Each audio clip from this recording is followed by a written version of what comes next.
is Ksenia Koroleva and we're going to talk about phrasal verbs. Actually, these are phrasal verbs which consist of 3 parts. They are pretty difficult to understand. It would be better to remember them or to use them to see the meaning from the context, and like that you can use them in the best way. But of course, my first recommendation would be to try to remember them. But we shall start with the most simple one, the easiest one, which we use very often, almost every day. Especially often we use this expression when we write letters and we put this phrase at the end of the letter. And it sounds like to look forward to something or to look forward to doing something. We use gerund after this phrase. The local council are looking forward to receiving a grant to help increase tourism in this area, which means that they anticipate, they are waiting for it, they have this pleasant feeling of expecting something. That's what means to look forward to. Next expression is to come up against. It means to have problems with something. Let's look at the example. Leila came up with some very difficult customers when she worked at the airport, meaning that she had problems and she had to solve those problems.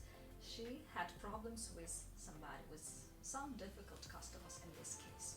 Next expression is to go down with something, means to fall ill, and we have to look at it as the whole expression. We cannot take separately verbs and separately prepositions. It goes as a whole phrase, inseparable phrase, which should be used. The whole ship's company went down with food poisoning during the trip.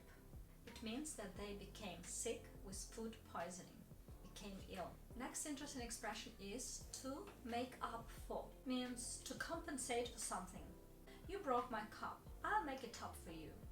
I'll buy you a new one probably, I will compensate it for you. Let's look at another example. The agent tried to make up for the tourists who had had some problems by offering them a free meal. So, the agent tried to compensate some problems the tourists had experienced, and he offered them free meal. Next phrase is to put up with, means to tolerate something. So you have to tolerate this situation and you can do nothing about it. So you have to put up with this situation. Let's look at the example. Today we find it difficult to put up with long queues and delays at the airports. To tolerate queues, delays really takes a lot of time and it is difficult to put up with, to tolerate, to accept it. Next interesting expression is to wake up to. To wake up to means to become aware of something.